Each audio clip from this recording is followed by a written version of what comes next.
Awesome. Okay, welcome guys. Thank you very much for coming. And I'm going to share a story with you about OSX Pirrit, which is for me literally the gift that keeps on giving. The obligatory who am I? As of now, I am the head of security research at Cybereason Nocturnus, which is our new research lab that we're building right now. We're also hiring, so feel free to reach out to me either here or over on Twitter. I do lots of different forms of research, malware analysis and low-level research, and just like for shits for giggles, I find exploits on things, and then they turned out into giant botnets.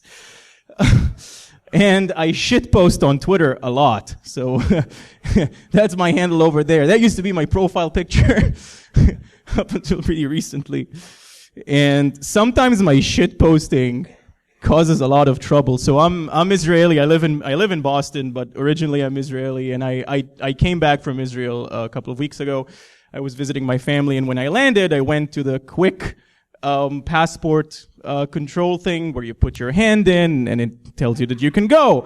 So I literally crashed the fucking thing with my hand. And I took a picture and I was like, holy shit, that's Windows XP. That shouldn't run there. So I put it on Twitter, and 2 days later, that was a headline. So I should shitpost less, I guess, or more. Depends on how you look at it.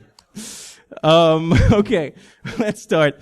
Just gonna hold this like this. Okay, so what are we talking about here? So I'll give you the background, and if any of you are following me on Twitter, I tweeted a bunch of links yesterday and said, if you are coming to my talk, you might want to read those links because it'll give you some of the backstory. But in case you didn't, I will give you a very, very quick version of it. So back in 2016, I was at home and I was bored and I was in IRC, and someone said, my Mac is acting really weird. Anyone wants to take a look at that? So I talked to that guy and I said, hey, send me some files. It ended up being a new OSX adware malware. For me, it's always malware. There's no such thing as adware. And it was a port for Mac of the Pirrit adware for Windows. And I completely tore it apart, and I did a bunch of write-ups on it and a bunch of talks. And it's like every month I learned a new detail. And after 3 months of reverse engineering this, after I did my first talks, I actually found inside one of the files, so the creators of this adware, malware, whatever you want to call it, they kept pushing updates because after I did all of my talks, they started frantically changing things. And in one of the versions that they pushed out, the new versions, they weren't careful enough and they left their first and last names inside one of the archives. And I stumbled upon it and I was like, okay, LinkedIn. And one guy was the VP R&D, and the other guy was just one of the programmers there. And they work for an Israeli company called Targeting Edge. And after I published another article with their faces blurred, and I said, okay, I know who you are. They took down all of their servers and they became quiet for a while.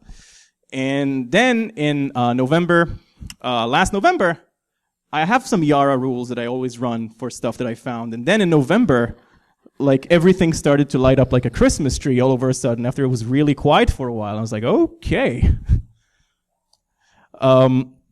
So, as I said, I have a bunch of Yara rules always running for things them doing research for, and they're running on all sorts of different systems, be it VirusTotal or our own product that we develop at Cybereason, and and I was like, oh wow, this is rad. And as I said, I shitpost a lot, so I tweeted, and it took a day, and we start getting letters from their legal department. Now, this was very personal, as you can see. Mr. Amit Serper has been referring to our client's product on social media as malware. That's because it is. I want to take the time for a second to read it because it's really funny. And there's I worked a lot. The whole purpose of this talk is I worked a lot with our legal department on this, because if you work for a company and you start to get legal threats, be it against you personally or against the company you work for, you need to work with legal. Otherwise, you're doing it wrong. So they basically said, we're not doing malware. This is not malware. Everything is legit. I am a quote-unquote expert. Basically, they're trying to say that I'm an idiot. As you can see in the second one is the cybersecurity expert. Cybereason considers itself as well known and clear to Cybereason that adware is not explicitly malware. Now, they knew that the write-up was coming up because I said that it will come up on Twitter. And they send us letters every day. Sometimes they send us more than one. And every day they change their narrative. So they started with, everything we're doing is perfectly fine. And then they said, we are legitimate adware, and we are not malware, and we are not using exploits. The product nor our client do not spy, or takes over the browser. The product does not collect nor store any personal, aggregated, or sensitive information of the user, rather solely technical device data which is used in real time. Isn't that the same thing? The product does not nor does it attempt to exploit any device vulnerability. Remember this sentence. And it was developed, distributed, and functions according to Apple's guidelines. Okay. Please note that Cybereason's claim regarding to the use of Apple script, we will get back to that, is redundant as such as is legal and legitimate as a feature explicitly designed for developers. So does create remote thread, but still a lot of malware use that, so it doesn't make any sense. The product is not Pirrit or OSX Pirrit. Please remember that sentence. As explicitly stated by our client in response to the previous report published by Cybereason, blah, blah, blah, this is not us. Like they're saying, we have nothing to do with this. In contrary to the claims detailed in the abstract, our client is not trying to distance its activity from the Pirrit software. I call bullshit, and you'll see that as well. From the simple reason that the product is not the Pirrit software. Okay.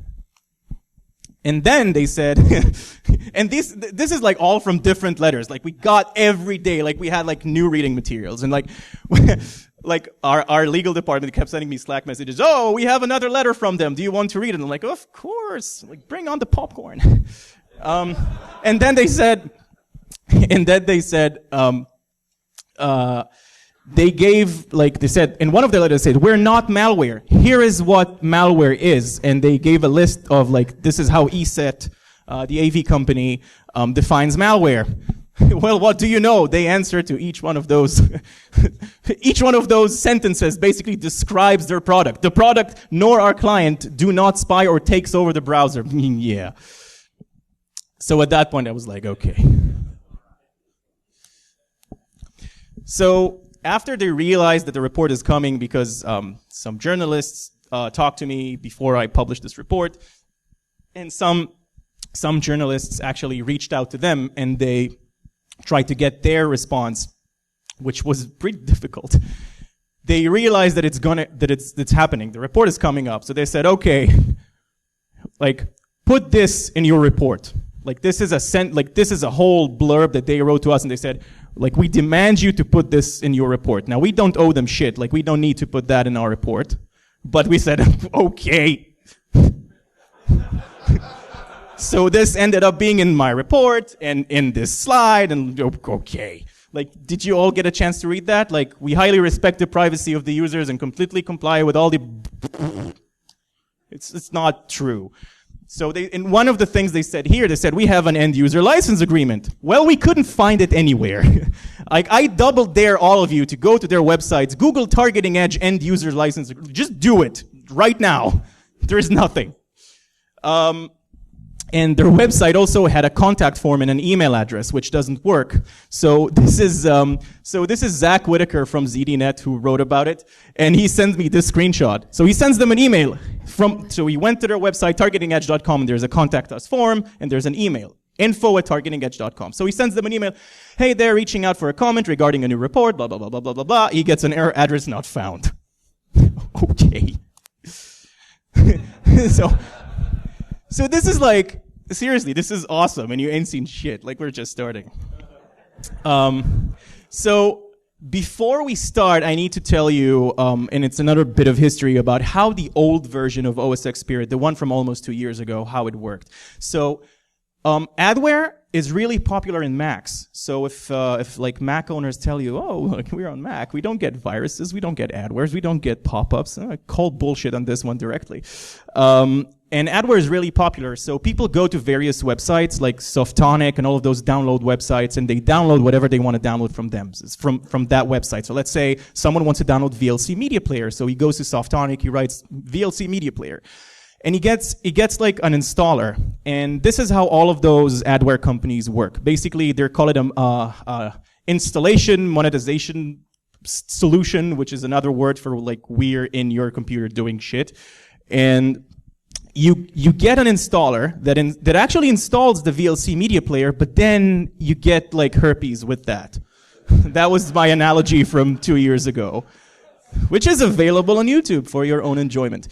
And those installers back then used something that's called a pre-flight script. So you know that when you start the installer, you get this like, oh, welcome to the installer of blah, blah, blah, blah, blah. Click next.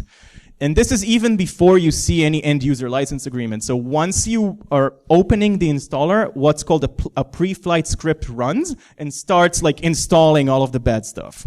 You'll get the VLC media player after you'll hit next, but all of the bad stuff comes right when you started the installer, before you even looked at the end-user license agreement, which I doubt that it tells you about all of that, but whatever. So now we fast forward to last November. So what I did is I started getting samples of new installers and basically new samples of the new OSX Pirrit. And when I looked at what's it doing, what's going on, I saw that it sends an HTTP request to that URL. Now, every request had a one-time like ID in there, like a GUID that you had to supply, and that the installer did because every link only worked once. And I wanted to grab a bunch of samples, and the sample that I got, like the one that I got from the logs that we had, the ID didn't work because it was already used. So when everything fails, apply fuckery. That's like my life motto. So I was like, okay, let's try to do this manually. Let's try to take the link, and instead of an ID, let's just send a quote. Just see what happens. Literally the first thing I did. I got back a URL from the server. Like I send a request with a single quote, and I get a URL back from the server. And I was like, okay, let's request that URL. Bam! I get a huge script. This is like 360 something lines, I think. It says so in the next slide. And this is like their installation script. That's what's running before you even like installed anything. And I don't know if you can see it. Hold on. Where do I want to zoom. Like if you look, it's like a word jumble. It's really fun. Like that's what I did for a few weeks. You have like sudo and stuff that runs as root, and like all of those things are happening on your machine, and you have no idea because you didn't read the end user license agreement. And you're probably asking yourself here, like you see right in the middle, there's a sudo kill all OSA script, which is Apple script, which is fine. And you're probably asking yourself, how do they get root privileges? How can they run sudo? Are they using any kind of exploits? Of course not. So how many of you are using Macs? Show of hands. Okay, cool. So all the people that use Macs, and if you don't use a Mac, I'm about to tell you that. Most installers, when you run them, they ask for your password. The reason that they ask for your password is to elevate their privileges. In Macs, in OSX, the user that you have is by default on the sudoers list. So if you enter your password, it elevates itself in your root. It's like doing sudo su, basically.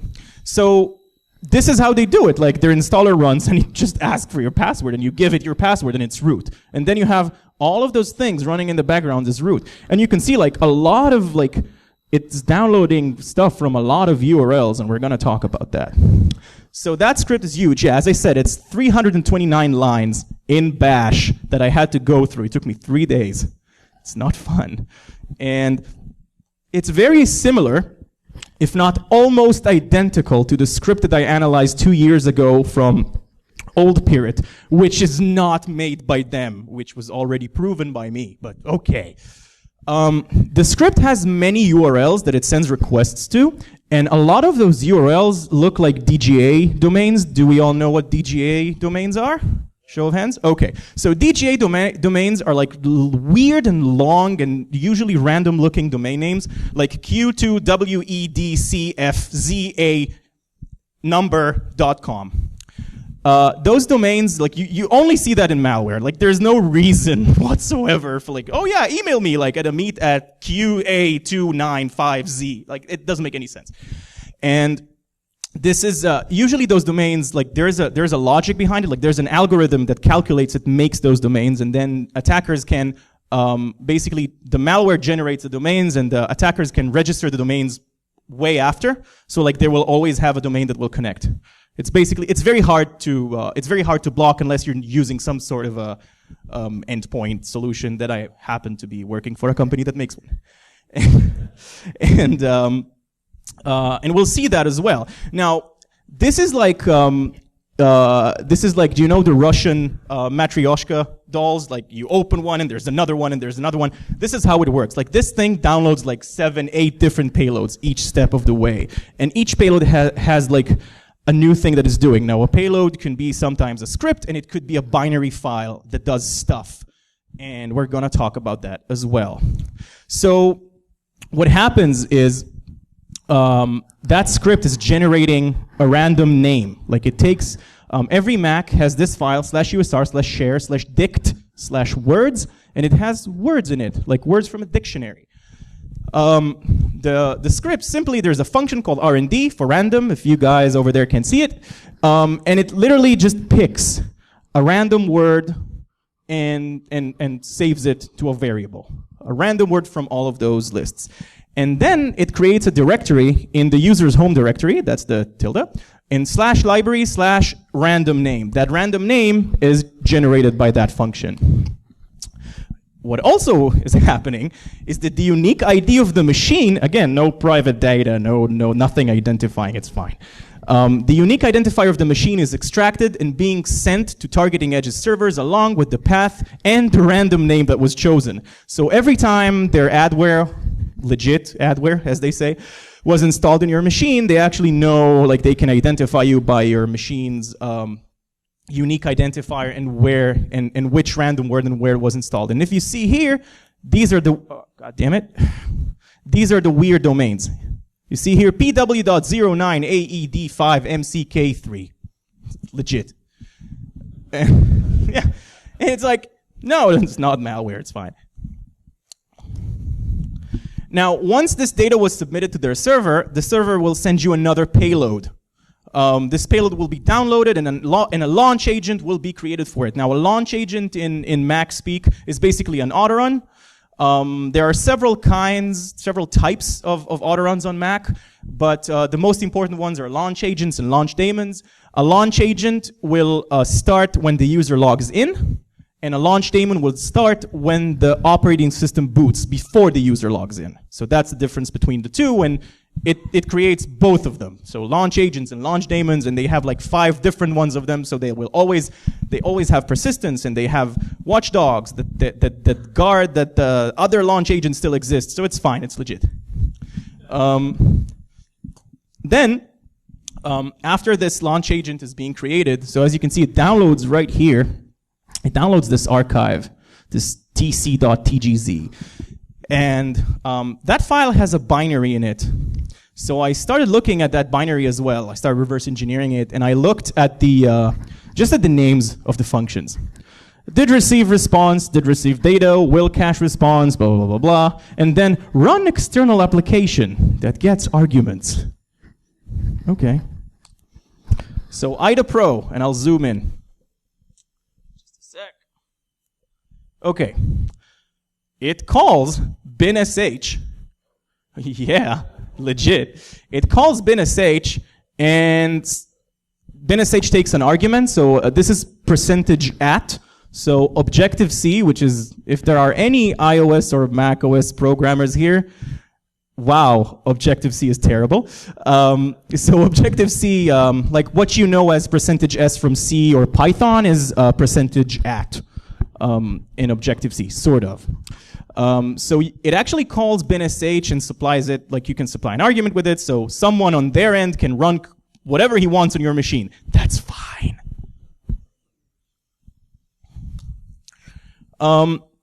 So as I said, it calls and it runs stuff with binsh, just like a rat. It is code signed. So here's an interesting thing about code signatures. So all of the binaries that were dropped by the old version of Pirrit from 2 years ago, all of them were signed. And the interesting thing is that they were signed and the names on the certificates were Israeli. And being Israeli, I can identify Israeli names, so that's not an issue. And since the beginning, I knew like, oh, that has to be Israelis. Because there's also a lot of Israeli companies, Israeli ad tech companies in Israel because, well, we don't really have computer crimes law. Like, it's not a thing. But I didn't know that it was that company. I thought it was a different company. The cool thing about 2 years ago, what happened is, every time I found another binary, I had like a script that automatically just like gives me a list every day of the new binaries and the new signers. I would send an email to my contact in Apple, and Apple would revoke the certificates. Within 20 minutes, they had a new certificate. So it was insane. Like, they had tons of them. This is illegal because in order to get signing certificates from Apple, you need to send them some sort of an ID. I don't think they had like 250 people working for them. So those IDs weren't real. And that's illegal as well.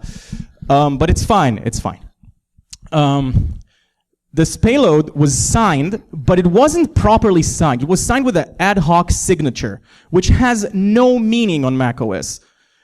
The reason is because ad hoc signatures are used to develop apps for iOS. Now, I have no idea why they did that. Like the actual component in the operating system, which is the AMFI trust cache, doesn't even exist in macOS. My theory, and I have no proof for it, is that it was signed like this basically to throw off antiviruses. So they would say, "Oh, this is legit. This is signed. This is fine." And that payload also enumerated the list of running processes to check if there are any browsers running, because as we need to remember, this is, while it is a very malicious adware, this is still adware. Like, the whole point of this thing is to see where you're going, where you're browsing, and display ads for you that were meant for you, that were targeted for you. Like, their name is Targeting Edge for a reason. And that payload was constantly looking to see if you have any browsers running. Now, that payload also installed another launch agent using the random naming convention from before. So on my testing machine, it created created a random name, roadless, and that was the name of the package. Okay, roadless. And then it downloads more payloads. Yay! Inside that tar.gz file, there were a bunch of files, as you can see. Like, there's something that's called browser enhancer that we'll talk about, install updater.sh, blah, blah, blah, blah, blah. And protector? Wait, protector? The fuck? So, basically, to serve ads and protect their own ass. Protector is a binary file, and it has only one purpose. It wants to see that all the payloads are running, and all the launch agents and launch daemons are there. And if they are removed, for any reason, they will be reinstalled. So Protector protects. Protector also sets up a launch daemon with a random name. However, since I sort of uncovered in my last report how they generate the names, like the name generation thing with the dictionary is not new. But in order to make things different for the Protector, they have an extra file called names.db, as you can see here. And this file has also a list of strings, and it just gets like 2 strings from there and builds a word. Not really clever, but it's just a different way of generating random names. Protectors and updaters installation script. So there's another script called updater there, update.sh. They're also doing another weird thing, which I found odd. They're removing a browser plugin, like in case you have it, like they check if you have a browser plugin called OmniKey. And if you do have it, they just remove it. Again, this is fine.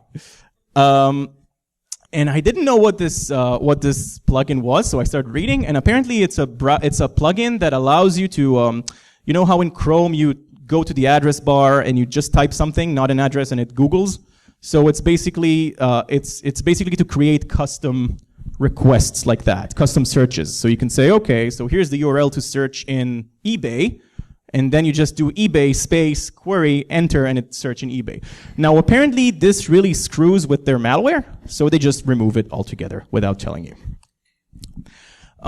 And this was another cool thing. This is why I named the talk the Da Vinci Code, because for a while I was really curious. Like, I called it Pirrit because I saw a string Pirrit in there, and when I Googled, I saw that it's a Windows adware. But I was like really curious, how do they name it like in there? Like, they don't come to work and they say, oh, we have a new version of Pirrit coming out. But luckily, they suck at opsec. So everything is documented, as you will see. So while the script is installing, there's like this echo installing Da Vinci. And I'm like, okay, cool, Da Vinci. So let's talk about browser enhancer. Let's take a moment. I stared at it once for 3 minutes until I figured out like it's fucking with me. You didn't realize that! Or I'm an idiot. Either or. Okay. In my previous reports, when I reverse engineered their binaries, I saw that they're using the Qt programming framework. Now, if you're not familiar with Qt, which is actually pronounced cute, so why did you write it Qt? I don't know.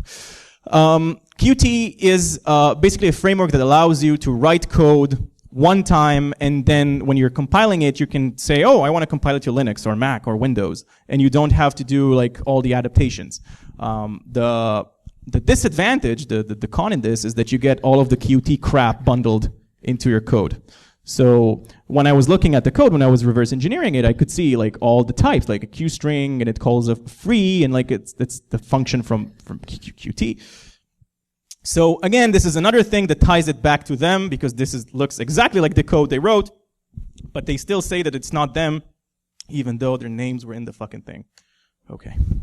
Now, browser enhancer. So that's a whole bundle that's being downloaded to your Mac. And browser enhancer will look for browsers in order to change their settings. Again, we're not taking over the browsers, right? They're not doing it. But this is exactly what it does. Now, browser enhancer is looking for the following browsers: Firefox, Safari, Chrome, and Microsoft Internet Explorer? On a Mac? What year is this? But this had happened before. So I actually found this, like there was I also showed it in the old report, so I could find like registry strings inside code that was supposed to run on Mac.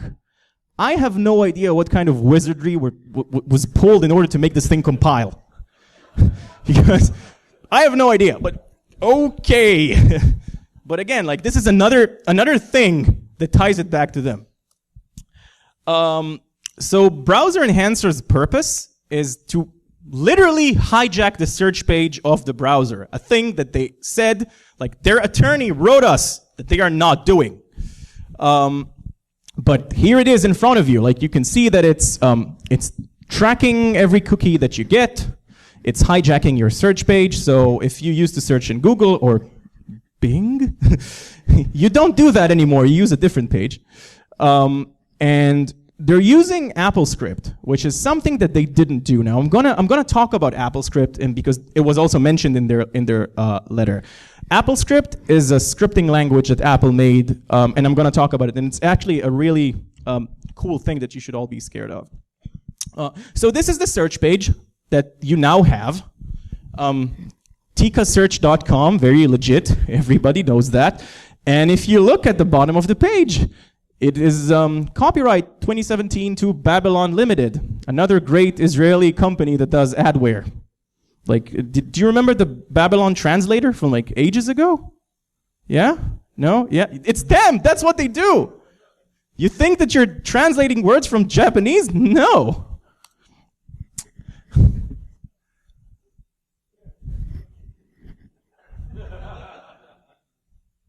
Okay.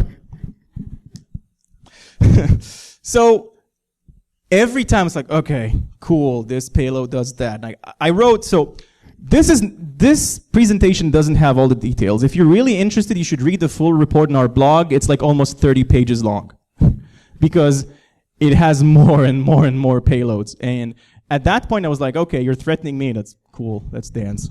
I'm down. I'll write 30 pages just to fuck back with you. So once browser enhancer is finished running, it will execute another post-installation script called postinstall.sh. How lovely. And it downloads another payload. And it downloads a binary this time that's called macver. I have no idea what it stands for. Macver will be renamed to yet another randomly generated name using the old method that I showed you before. And after that, it will create a file called com.application.plist, and it will put it in tilde in like your home directory, library / preferences. So this directory on Mac, which exists in every one of your home directories, has a lot of preferences, like the distance of the icons in your dock, and like all sorts of OS preferences. Now, if you'll create a file called com.application.plist in there, you'll think that it's perfectly legit and it's fine. Like you won't think that it's something malicious unless you know what you're doing. And again, they say like we're not trying to hide ourselves. Everything is fine. Everything is documented. We're legit. Yeah.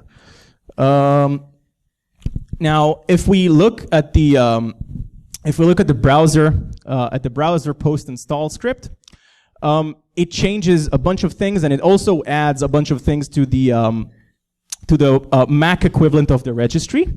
So the bottom screenshot is actually what you can see as it actually says if you go to Google, then send the user to a different page, like the loading pages.info thing, and it sends the ID of your machine back to them, like right here.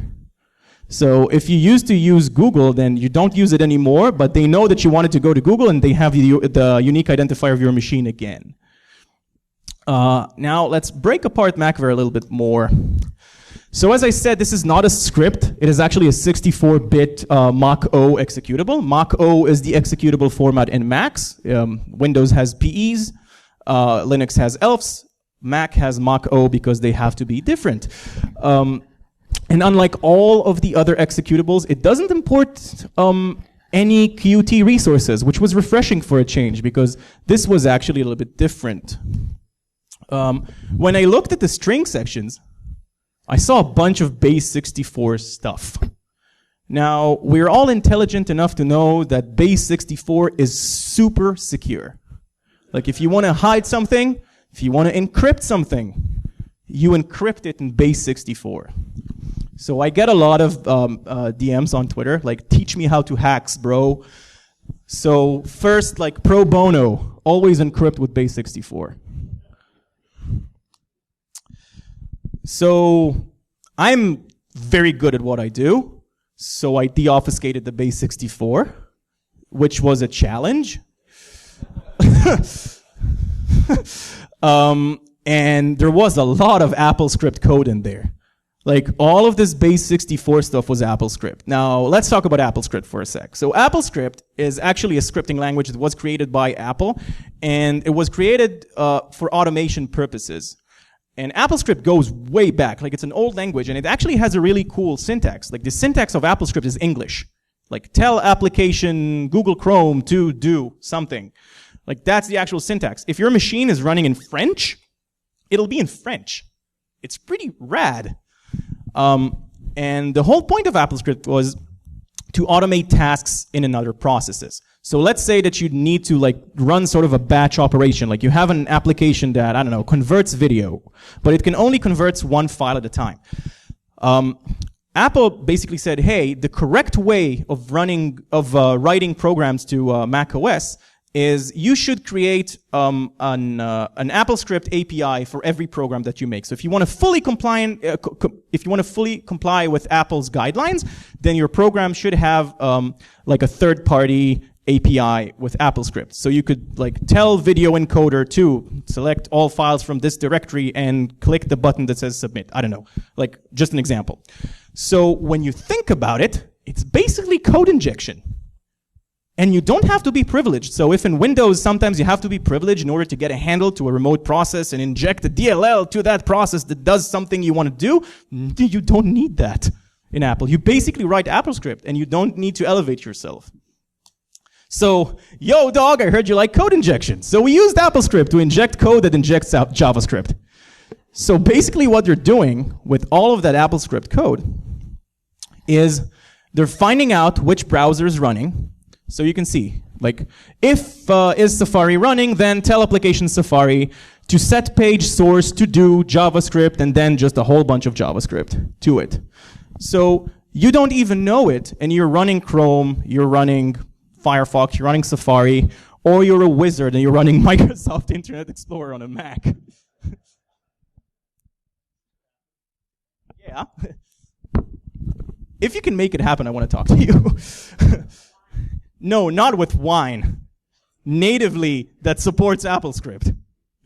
I know wine.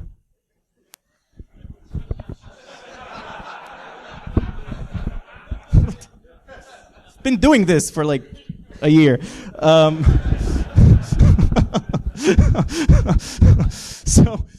So you don't even know it, and you think that your browser is like super secure, and like, yeah, I'm using Chrome, and like Google cares about security, or Firefox cares about security, or the Safari, or Microsoft Internet Explorer.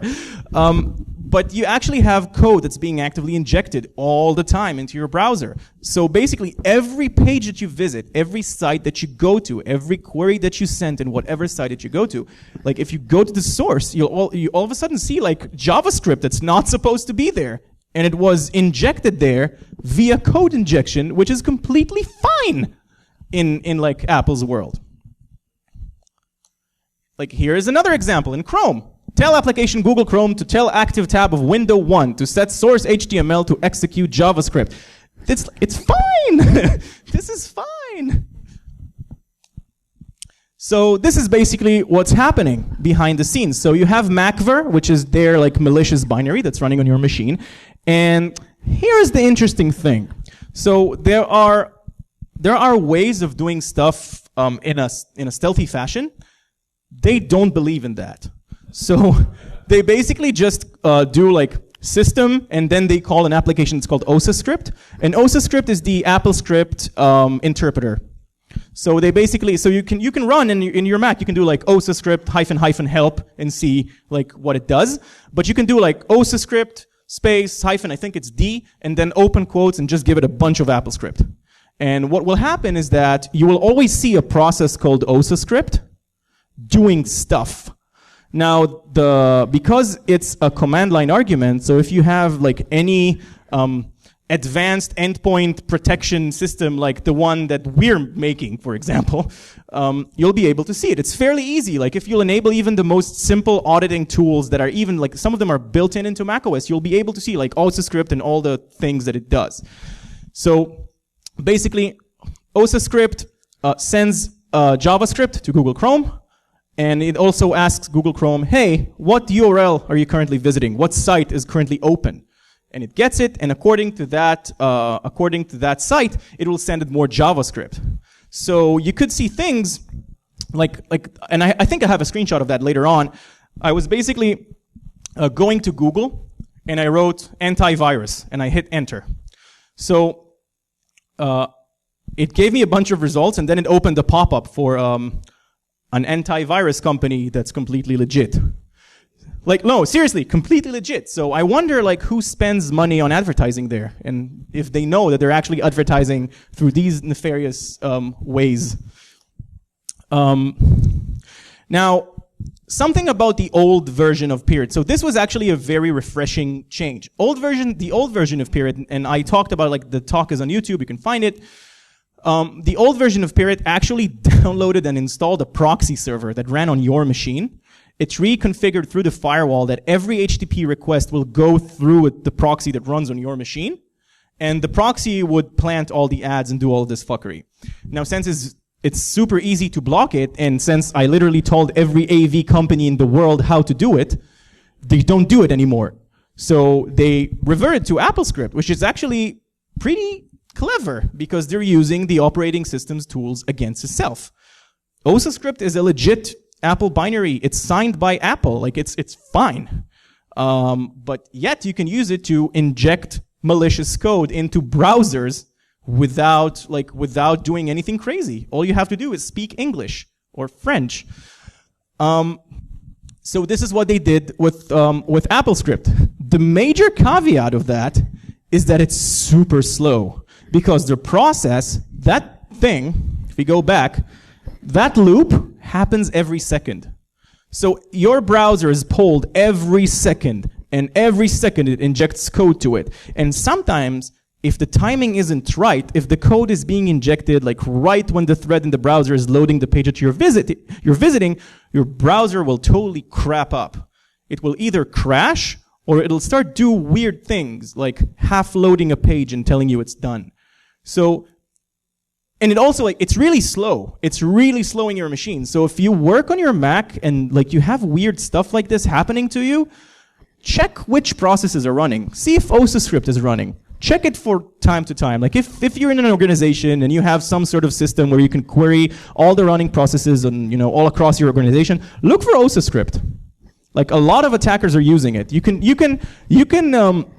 use OSScript, and people are doing it. If you know Vis on Twitter, Dan Tentler, he did this whole talk on how he abused this guy's Mac as a part of an engagement. I think it was a reporter. How he did all sorts of crazy shit just with AppleScript. And all he did is use OSScript. So it's also very easy to detect if you know what you're looking for.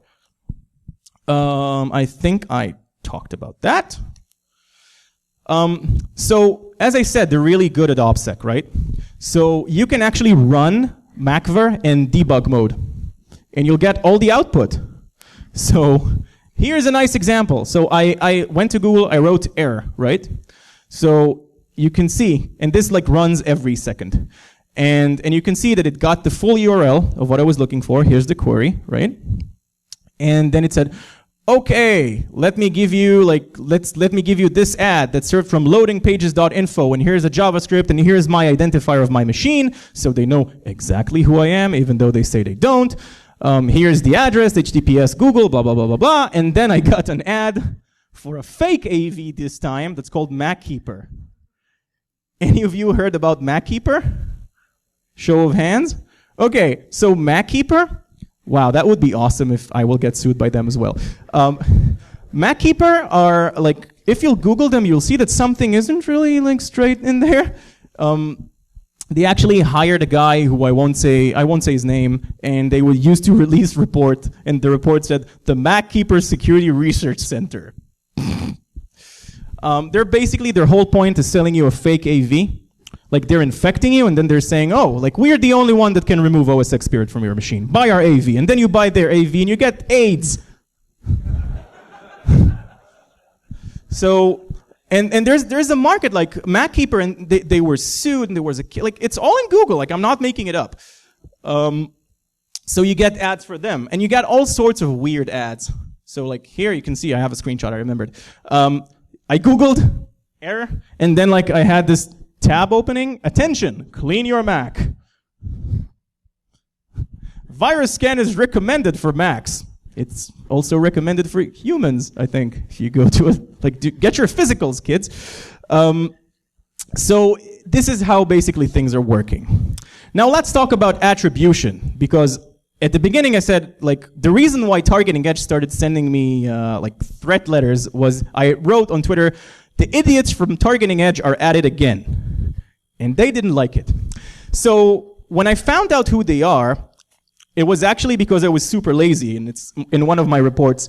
So I downloaded another one of their payloads, and I think my VM was acting up, and I didn't want to open it on my machine. I didn't want to unpack the archive on my machine. So I said, okay, I just want to see which files are in there. So it was a tar archive. So with tar, you can just list the files that are in the tar without extracting them. It's basically like doing an ls inside the tar. Now the cool thing, and I didn't even think about that back then, because of the fact that tar is a POSIX file format. When you create a tar archive, it will create the tar archive, and inside the tar archive, it'll save the original ownership metadata of the file inside the tarball. And where it says now Batman staff, it had the names of like their VP R&D and one of their devs. Because who thought about it, right? So they actually developed it on their own machine, and like the full name, like first name and last name was their username. So again, because I told everyone that that's how they do it, they now change it to Batman. However, all the names of the files are the same. Now, even though that in all of their letters they insisted that they have absolutely nothing to do with OSX Pirrit, like they have nothing to do, and they said, you shamed us on stage, we have nothing to do with this, you smeared Targeting Edge's fine name. And I was like, your names are in there, like I'm not lying. But the thing is that I can do this attribution again, mainly for two reasons. One, I've done this before.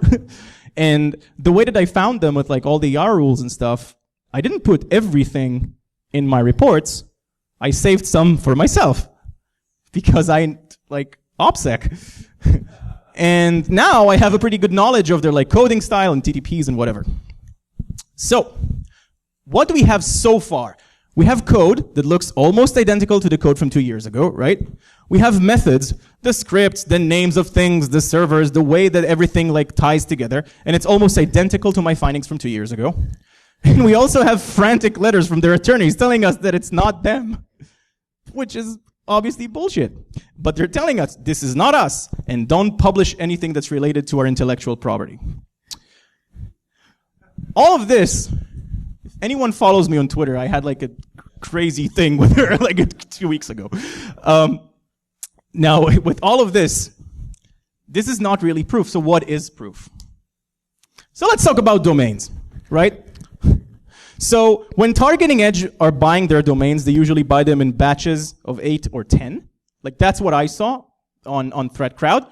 But there was one batch where they didn't pay the extra whatever dollars for the domain privacy. So there were a bunch of domains that were all linked to an IP address because there was different domains tied to the same server. And those domains were registered by the name of the CEO at targetingedge.com. It's not them, right? So if you do a simple who is, you see that the admin organization is Targeting Edge, and the admin name is literally their CEO. And like, here's their office address, which is actually not really far from our own office in Tel Aviv. But we also have a resume of their employee who really liked my report and wanted to work for us. And in his resume, he said, my work appeared in Cybereason Labs report and itnew.com article.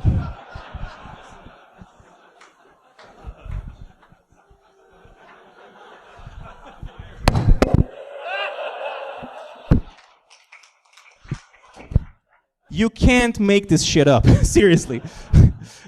Seriously. Wow, the letter that I'm going to get in a few days. Oh, boy. Now, here's the funny thing. Remember that we don't use any exploits and it's all fine? If you click the link of the second one, the itnew.com article, you get this. One of their adware, not Pirrit, another one, exploited the well-known, now not zero-day anymore, root pipe exploit in OSX. We're not using any exploits. Their own employee literally wrote that on his resume. I don't know what to tell you guys. And basically that wraps everything up. So,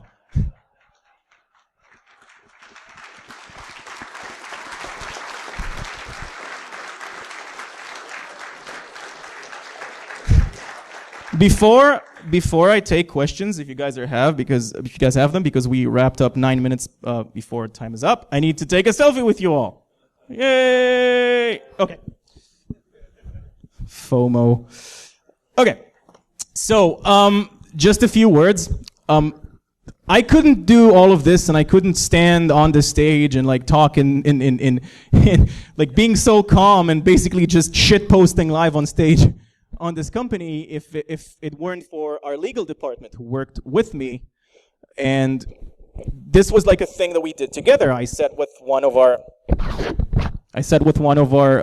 corporate counsels, and like we were together on this. And every letter that they sent us, we had to address. Like every letter, everything, every word that was on this letter, I had to sit down with our attorney that is not a technical guy. Like he is technical to a certain level, right? He doesn't know how to reverse engineer code.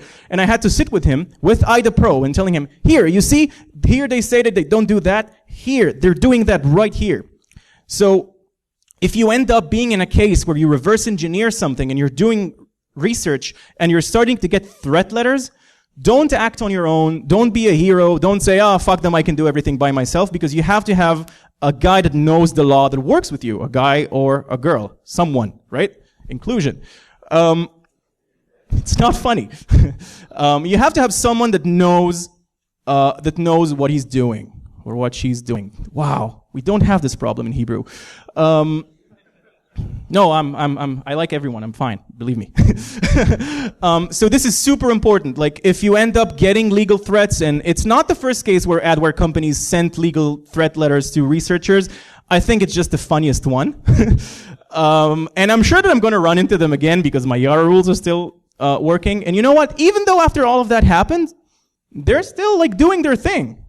Like, people still get infected. Like, after my old research, they were quiet for a while and they got back. And now they have lawyers, which they didn't have before. So this is nuts. And yeah, and if you're interested in all of that and you want to get to the more technical aspects, feel free. Like, you're all welcome to read the report in the Cybereason blog. It's super long and super detailed. I couldn't cram all of the information into this deck because I also had to tell the story, which is really fun. And any of you have any questions? So obviously there's cost to the company for some aspects of what they're doing, such as setting up the EGA domains. Those are essentially burner domains, right? They have to keep on setting those up, don't they? Mm-hmm. So if enough people are not falling for the bait, but are hitting their stuff and creating and set up new domains, doesn't that cost start to roll the other way up? Domains are actually like small change. Domain, you can get a domain for $6 for 2 years or a year. It doesn't matter. Like, it doesn't. Domains are small change. Like, when they used to do the Apple certificates, every certificate is $99. And it's not only $99, like, you have to give them an excuse on why do you want this certificate. And you have to send them like photo ID and stuff. And someone needs to work. Like, there's a graphic designer there that probably just like generates passports or something. Super illegal. So I honestly like, and I was talking about it with our legal department. Like, how do they make money? Like, running such an operation, all the servers, hiring devs, like all of this, it costs money. I guess they're making money. Like, I honestly, like, this is expensive. It's not like, it's not like running a giant megacorp. Like, it's not that expensive, but it's not cheap. So I honestly don't know how do they make a profit out of this, but I guess they do. You guys give him an interview? Fuck no. When I got his resume, so it was February of last year. I went to meet my family in London. I landed in Boston. I turn on my phone. The recruiter from Tel Aviv sends me an email. You gotta see this. Like, that was the subject. Usually that's things I don't click on. And it was that guy's resume, and I was like, what the fuck? Who does that? And the answer is no. However, I checked a while ago. I don't know. I checked like 8 months ago. He works at a security company. Yeah.